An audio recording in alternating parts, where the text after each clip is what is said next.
Hello and welcome back to Puggle Clay Studio, or welcome if you're new. I'm so glad you've joined me today. If you don't know me, my name is Steph and I'm a polymer clay artist from Australia. Over the past few weeks, I've been making these desk buddies, which are Australian animals that represent each letter of the alphabet. Today, we'll be making the letter I for the iconic Australian Ibis. Now, if you're from Australia or if you've seen Bluey, you would know the Australian Ibis as a bin chicken. They are super cheeky birds who love to scavenge for treats in the bin. They're a little bit iconic, so you can either call this one the Ibis or the iconic bin chicken. I definitely wanted to keep the sculpts the same size, stay with that round as cute look. The problem is a traditional ibis has quite a long neck and long legs, so I had to translate that into my own art style, but I think we found a good compromise. Now, I had this idea, it was a few weeks ago, to grab little magnets, and here they are, to put on his head. I've seen a few polymer clay artists do this, and I really want to try it. So I got these tiny little magnets, I'm going to pop them on his head, and I wanted to make different kind of rotting or rubbishy food to pop on his head just to accentuate that bin chicken idea. I decided to use a little bit of clay to cover the magnet. I wanted it to be very inconspicuous, kind of like a bit of a magic trick, magic magnets. I don't know if it was the best idea because it definitely left the magnet less magnetic, but I didn't want to just paint over it. All right, coffee, lamingtons, of course, some Vegemite for Vegemite sandwich, and a banana. This is my inspiration, and we are all done. Look at those miniature food. No, we're not there yet. I wish we were, but we're not there yet. Now I'm going to be sculpting the trash for our bin chicken's head.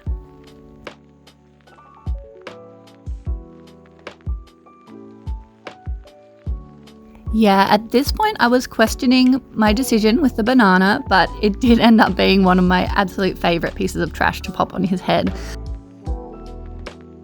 From here, I also decided to make some fairy bread because I'd just come back from a kids' party. I was a bit inspired.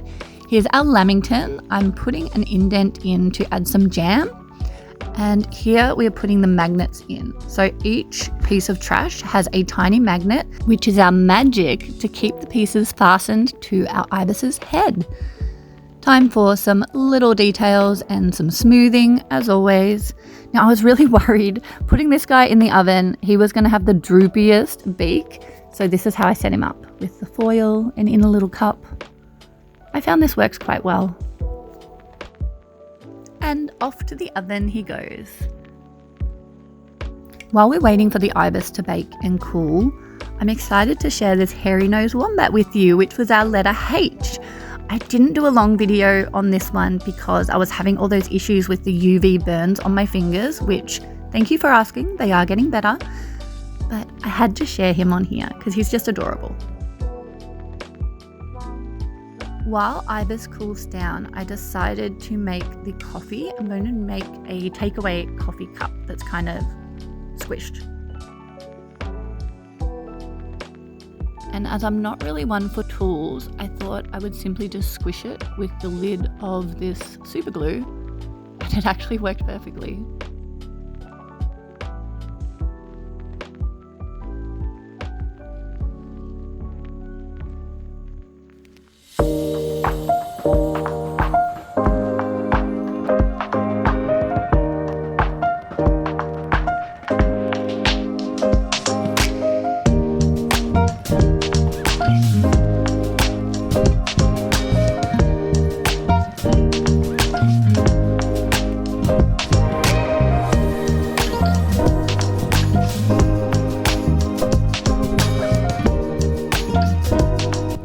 Okay, our ibis friend is all ready for a base coat of acrylic white.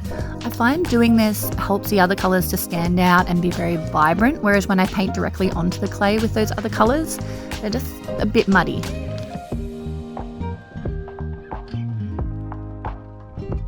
For the head and tail, I was going to go for a black, but then I remembered you can hardly see the eyes when I go with a straight black, like when you make a panda.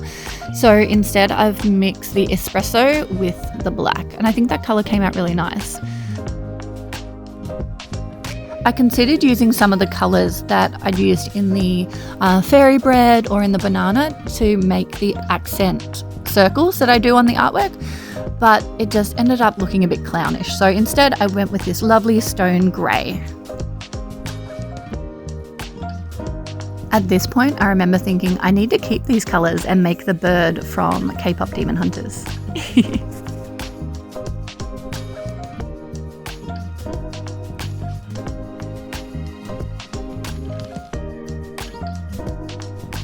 And just like that, we're all done. All our pieces are done and I'm trying out the magnet. For the most part, it worked really well. I was so excited. Here's our bin chicken with the little lamington. I ended up using a tool to take a bite out of the lamington so you could see the inside. And then let's try some other things. Here's our banana. It's meant to be a rotted old banana. He's so funny. Now I want to make him hats and all different accessories. I haven't ventured into the world of making miniature food, so this is my first try. They are meant to look moldy and a bit rubbishy, so hopefully I did okay. Let's go in with my nemesis, the UV resin. You can see here I've got gloves on. I'm being as careful as I can be. In all honesty though, I can see myself moving away from the UV resin. It's beautiful, it looks amazing when it's cured, but it's just not my friend. I really like using the Fimo gloss, and I think once you get a few coats it's alright. Here we are in the UV. It took a long time to cure this time, but the shine is amazing. Here he is. You can see in this lighting the espresso and black mixed, and then the actual black on his beak.